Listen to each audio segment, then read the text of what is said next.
أعمالنا من يهد الله فلا مضل له ومن يضلل فلا هادي له أشهد أن لا إله إلا الله وأشهد أن محمدا عبده ورسوله لا نبي ولا رسول بعده وقال الله في الكتاب الكريم أعوذ بالله من الشيطان الرجيم يا أيها الذين آمنوا اتقوا الله حق تقاته ولا تموتن إلا وأنتم مسلمون.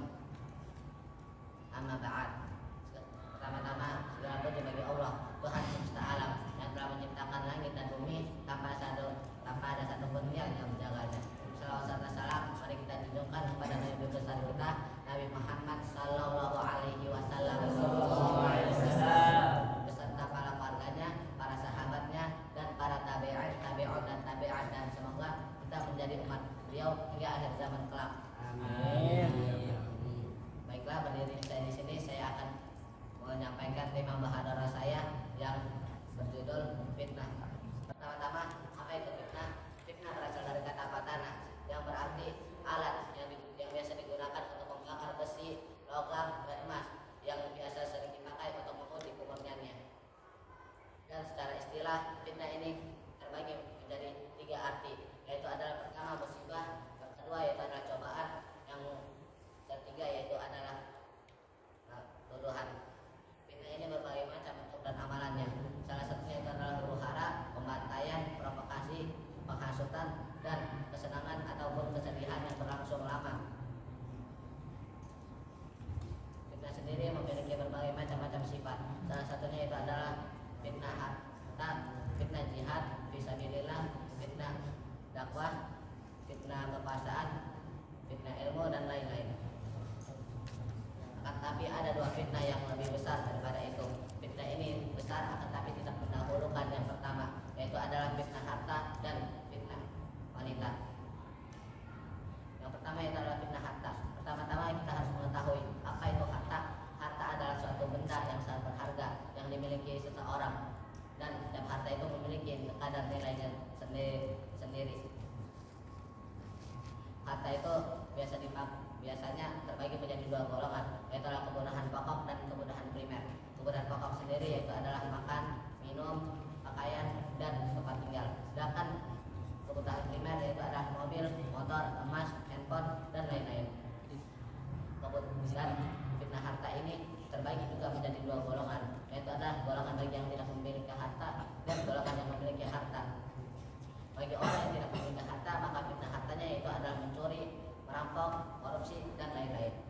Dan kalau misalnya orang yang memiliki harta, maka fitnah hartanya itu adalah egois, sombong, dan kikir, sehingga ia tidak ingin berzakat karena takut hartanya berkurang. Allah Subhanahu wa taala berfirman dalam Qur'annya, A'udzubillahi minasyaitonirrajim. Bismillahirrahmanirrahim. Wailul likulli humazatil lumazah alladzi jama'a malahu wa addadah yahsabu anna malahu akhladah alla layumbazanna bil hutamah. Celakalah bagi pengumpat dan pencela, yaitu adalah mereka yang mengumpulkan harta lalu menghitung-hitungnya. Kelak mereka mengira bahwa harta itu akan mengekalkannya. Sekali-sekali tidak, kelak ia akan dilemparkan ke dalam neraka hutamah. Dan ada sebuah kisah yang meninggalkan dengan jelas tentang fitnah harta ini, yaitu adalah kisah Qarun, yang mana dahulu Qarun merupakan seorang pengembala kambing. Dia sangat fakir dan miskin. Lalu kemudian ia datang ke Nabi Musa alaihi salam untuk meminta rezeki yang lebih kompak.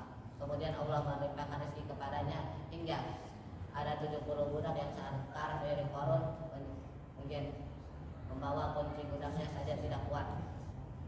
Lalu pada satu hari dia diminta zakat oleh Nabi Musa alaihi salam. Kemudian si Qarun tidak ingin berzakat. Dia malah menyewa seorang pelacur. Kemudian si pelacur itu berkata, sesungguhnya Musa telah menzinahi diriku. Kemudian saat itu Musa datangi pelacur itu, dan Nabi Musa berkata, demi Zat yang Maha Esa, apakah benar aku telah menzinahi dirimu?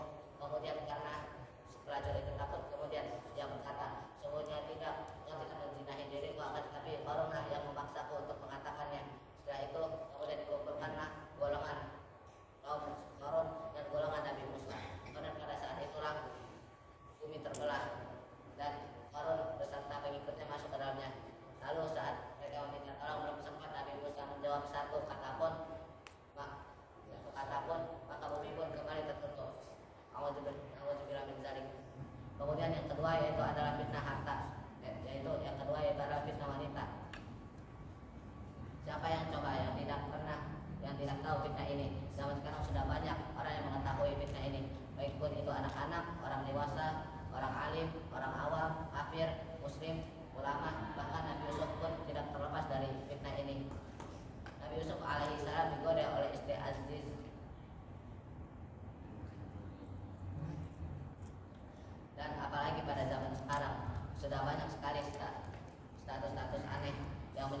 fitnah ini yang dimulai penyebaran dari mata ke mata, kemudian perekaman dan hingga penyebaran hingga dibuatnya link dan segala macam. Dan fitnah wanita ini ialah yang menyebabkan fitnah harta terjadi. Kenapa? Karena ada seorang istri yang berkata kepada suaminya, kapan ia diberikan mobil, kapan mereka tinggal di rumah yang mewah, kapan ia diberikan perhiasan yang mewah. Akhirnya sang suami ini rela menuruti apa yang dikatakan oleh istrinya, yaitu